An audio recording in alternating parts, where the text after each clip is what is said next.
ಎಲ್ಲರಿಗೂ ನಮಸ್ಕಾರ. ಮಲೆನಾಡಿನ ಸ್ಪೆಷಲ್ ಆದಂತಹ ಕೆಸುವಿನ ಸೊಪ್ಪಿನ ಕರಕಲಿಯನ್ನು ಮಾಡೋದು ಹೇಗೆ ಅನ್ನೋದನ್ನು ನಾನಿವತ್ತು ಹೇಳ್ಕೊಡ್ತೇನೆ. ಹುಳಿ ಹುಳಿಯಾಗಿ ಖಾರವಾಗಿ ತಿನ್ನಲಿಕ್ಕೆ ತುಂಬಾ ಚೆನ್ನಾಗಿರುತ್ತೆ. ಈ ಕೆಸುವಿನ ಸೊಪ್ಪಿನ ಕರಕಲಿಗೆ ಮುಖ್ಯವಾಗಿ ಚೂಜು ಮೆಣಸು ಅಥವಾ ಸಣ್ಣ ಮೆಣಸು ಅಂತ ಹೇಳ್ತಾರಲ್ಲ, ಚಿಕ್ಕ ಚಿಕ್ಕ ಮೆಣಸು, ಅದನ್ನು ಯೂಸ್ ಮಾಡ್ಕೊಳ್ಬೇಕು. ಅದನ್ನು ಒಂದು ಹಿಡಿಯಷ್ಟು ತೊಗೊಂಡಿದ್ದೀನಿ. ನಂತರ ಒಂದು ಮಿಕ್ಸಿ ಜಾರಿಗೆ 2 ಗೆಡ್ಡೆಯಷ್ಟು ಬೆಳ್ಳುಳ್ಳಿಯನ್ನು ಸುಲಿದು ಹಾಕ್ಕೊಂಡಿದ್ದೀನಿ. ನಂತರ ಕೊಯ್ದಿಟ್ಕೊಂಡಿರುವಂತಹ ಒಂದು ಹಿಡಿಯಷ್ಟು ಸಣ್ಣ ಮೆಣಸನ್ನು ಹಾಕ್ಕೊಳ್ತಾ ಇದ್ದೀನಿ. ಹಾಕ್ಕೊಂಡು ಸಣ್ಣದಾಗಿ ರುಬ್ಕೊಳ್ಬೇಕು. ರುಬ್ಬಿ ಒಂದು ಕಡೆ ಎತ್ತಿಟ್ಕೊಳ್ತೀನಿ. ಈ ಕೆಸುವಿನ ಕರಕಲಿಗೆ ಮುಖ್ಯವಾಗಿ ಹುಳಿಗೆ ಅಮಟೆಕಾಯನ್ನು ಬಳಸ್ಕೊಳ್ತೀನಿ. ಇದು ಕರಕಲಿಯ ರುಚಿಯನ್ನು ಇನ್ನಷ್ಟು ಹೆಚ್ಚಿಸುತ್ತೆ, ಜೊತೆಗೆ ಆರೋಗ್ಯಕ್ಕೂ ಕೂಡ ಒಳ್ಳೆಯದು. ಈ ಅಮಟೆಕಾಯಿ ಬದಲು ನೀವು ಬೇಕಾದರೆ ಹುಣಸೆ ಹಣ್ಣಿನ ರಸನ ಕೂಡ ಹಾಕ್ಕೊಳ್ಬೋದು, ಆದರೆ ಇದರ ರುಚಿಯನ್ನು ಕೊಡಲ್ಲ. ಇದನ್ನು ಹಾಕೋದ್ರಿಂದ ಬರೋ ರುಚಿನೇ ಬೇರೆ. ನೋಡಿ, ಈ ಥರ ಅಮಟೆಕಾಯಿ ಇದು ಸ್ವಲ್ಪ ಬೆಳೆದಿರುವಂಥದ್ದು. ಎಳೆದಾದರೆ ಸ್ವಲ್ಪ ಚೊಗರು ಇರುತ್ತೆ, ನೋಡಿಕೊಂಡು ಆರಿಸಿ ಹಾಕ್ಕೊಳ್ಬೇಕು.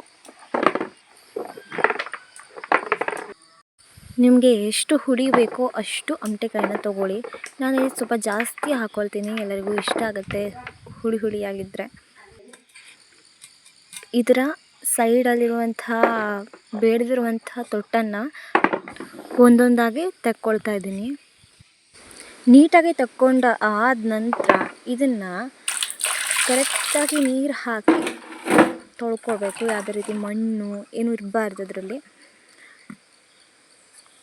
ಆಮೇಲೆ ನಾನು ಇಲ್ಲಿ ಕುಟ್ಟಾಣಿಲಿ ಇದನ್ನು ಕುಟ್ಕೊಳ್ತಾ ಇದ್ದೀನಿ. ಅದರ ರಸ ಬಿಡೋ ತನಕ ಮಾತ್ರ ಕುಟ್ಕೊಳ್ಳಿ, ಜಾಸ್ತಿ ಕುಟ್ಕೊಳ್ಳೋಕ್ಕಾಗಲ್ಲ. ಅದು ಬೆಳೆದಿದ್ದಾದರೆ ಜಾಸ್ತಿ ಕುಟ್ಟೋಕ್ಕಾಗಲ್ಲ. ಎಳೆ ಎಳೆ ಆಗಿರೋದನ್ನು ತೊಗೊಂಡ್ರೆ ತುಂಬ ಸಣ್ಣದಾಗಿ ರುಬ್ಕೊಳ್ಬೋದು.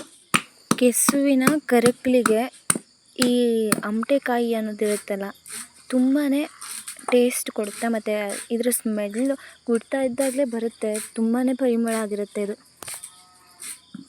ನೀವು ನೋಡ್ಬೋದು, ಇಷ್ಟು ಅಮಟೆಕಾಯಿನ ಜಬ್ಕೊಂಡಿದ್ದೀನಿ. ನಂತರ ಕೆಸುವಿನ ಎಲೆನ ಕೊಯ್ಕೊಳ್ಳೋಣ.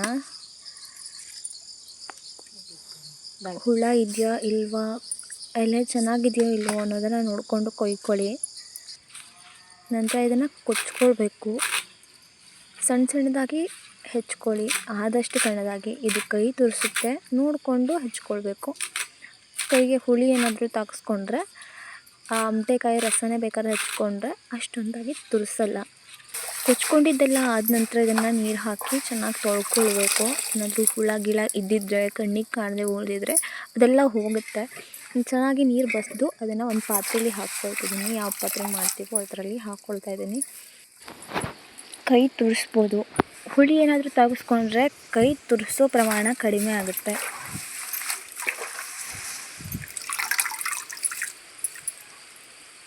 ತೊಳೆದಾದ ನಂತರ ಇದಕ್ಕೆ ಸ್ವಲ್ಪ ನೀರನ್ನು ಹಾಕಿ 5 ನಿಮಿಷ ಇಟ್ಬಿಡಿ ಪಕ್ಕಕ್ಕೆ. ಆಮೇಲೆ 5 ನಿಮಿಷ ಇಟ್ಟಾದ ನಂತರ ಹಾಗೆ ನೀರಿನ ಜೊತೆಗೆ ಅದನ್ನು ಸೌದೆಯ ಒಲೆಯಲ್ಲಿ ಬೇಯಿಸ್ಕೊಳ್ಬೇಕು. ಅದು ನುಣ್ಣಗಾಗಬೇಕು, ಅಷ್ಟಾಗಿ ಬೇಯಿಸ್ಬೇಕು ಇದನ್ನ. ಈ ಸೌದೆ ಒಲೆಯಲ್ಲಿ ಮಾಡುವಂಥ ಅಡುಗೆ ರುಚಿ ತುಂಬಾ ಚೆನ್ನಾಗಿರುತ್ತೆ. ನೀವು ಒಂದ್ಸಲಿ ಟ್ರೈ ಮಾಡಿ. ಬೇಯಿಸ್ಕೊಂಡು ಈ ಥರ ನುಣ್ಣಗಾದ ಮೇಲೆ ಅದಕ್ಕೆ ನಾವು ಬೇಯಿಸಿಟ್ಕೊಂಡಿರುವಂಥ ಬೆಳ್ಳುಳ್ಳಿ ಮತ್ತು ಸಣ್ಣ ಮೆಣಸಿನ ಪೇಸ್ಟು, ಜಪ್ಪಿಟ್ಕೊಂಡಿರುವಂಥ ಅಮಟೆಕಾಯಿ ಮತ್ತು ಸ್ವಲ್ಪ ಅರಿಶಿಣ ಪುಡಿಯನ್ನು ಹಾಕಿಬಿಟ್ಟು ಚೆನ್ನಾಗಿ ಮಿಕ್ಸ್ ಮಾಡ್ಕೊಳ್ತಿದ್ದೀನಿ. ಮಿಕ್ಸ್ ಮಾಡ್ಕೊಂಡಿದ್ದೆಲ್ಲ ಆದಮೇಲೆ ಇದಕ್ಕೆ ನೀರು, ಆಮೇಲೆ ಸ್ವಲ್ಪ ರುಚಿಗೆ ತಕ್ಕಷ್ಟು ಉಪ್ಪನ್ನು ಹಾಕಿ ಮತ್ತೊಂದು ಸತಿ ತಿರುಗಿಸ್ಬಿಟ್ಟು ಮತ್ತೆ ಒಲೆಯಲ್ಲಿ ಇಡೋಣ. ಅಮಟೆಕಾಯಿ ಕೂಡ ಬೇಯಬೇಕು, ಆಗ ಮಾತ್ರ ಹುಳಿ ಬಿಟ್ಕೊಳ್ಳುತ್ತೆ. ಇಲ್ಲಾಂದರೆ ಹಸಿ ಹಸಿ ಟೇಸ್ಟ್ ಬರ್ತಾ ಇರುತ್ತೆ. ಮತ್ತೆ ಬೇಯಿಸ್ಕೊಳ್ಳೋಣ. ಒಂದು ಕುದಿ ಬರೋ ತನಕ ಬೇಯಿಸ್ಕೊಂಡ್ರೆ ಸಾಕು. ನಂತರ ಇದಕ್ಕೆ ಒಗ್ಗರಣೆಗೆ ತಯಾರು ಮಾಡ್ಕೊಳ್ಳೋಣ. ಬೆಳ್ಳುಳ್ಳಿನ ಜಜ್ಜಿ ಇಟ್ಕೊಳ್ತಿದ್ದೀನಿ. 1 ಗಡ್ಡೆಯಷ್ಟು ಬೆಳ್ಳುಳ್ಳಿ ಹಾಕ್ಕೊಂಡ್ರೆ ಸಾಕು. ಒಗ್ಗರಣೆ ಪಾತ್ರೆಗೆ ನಾನಿಲ್ಲಿ ಜಜ್ಜಿಟ್ಕೊಂಡಿರುವಂಥ ಬೆಳ್ಳುಳ್ಳಿಯನ್ನು, ಆಮೇಲೆ ಸಾಸಿವೆ ಎಣ್ಣೆಯನ್ನು, ಆಮೇಲೆ ಸಾಸಿವೆನ, ಸ್ವಲ್ಪ ಕರಿಬೇವನ್ನು ಅಥವಾ ಬೇವಿನ ಸೊಪ್ಪನ್ನು ಹಾಕ್ಕೊಳ್ಳಿ. ಬೆಂಕಿಯಲ್ಲೇ ಇದನ್ನು ಕೂಡ ಬೇಯಿಸ್ಕೊಳ್ಳೋಣ, ಅಥವಾ ಚಟಪಟ ಅನ್ನೋ ತನಕ ಇದನ್ನ ಇಟ್ಕೊಳ್ಬೇಕು ಬೆಂಕಿಯಲ್ಲೇ.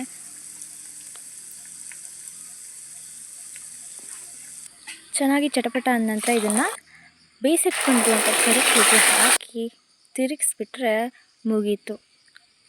ರುಚಿಯಾದ ಕರಕಲಿ ರೆಡಿ ಆಗುತ್ತೆ. ಇದನ್ನು ಒಂದಿನ ಬಿಟ್ಟು 2 ದಿನ ಇಟ್ಕೊಂಡಾದರೂ ತಿನ್ಬೋದು. ತುಂಬಾ ರುಚಿಯಾಗಿರುತ್ತೆ. ಬಿಸಿ ಬಿಸಿ ತಿನ್ನೋದಕ್ಕಿಂತ ತಣ್ಣದ ನಂತರ ಇದು ತಿನ್ನಲಿಕ್ಕೆ ತುಂಬಾ ಟೇಸ್ಟಿಯಾಗಿರುತ್ತೆ. ನೋಡಿದ್ರಲ್ಲ ಎಷ್ಟು ಸುಲಭ ಇದನ್ನು ಮಾಡೋದು. ಕಡಿಮೆ ಪದಾರ್ಥದಿಂದ ಕಡಿಮೆ ಸಮಯದಲ್ಲಿ ಮಾಡ್ಕೊಳ್ಬೋದು. ಒಂದು ಸಲ ಟ್ರೈ ಮಾಡಿ, ನೀವೇ ಹೇಳ್ತೀರಾ ಎಷ್ಟೊಂದು ರುಚಿಯಾಗಿ ಬಂದಿತ್ತು ಅಂತ.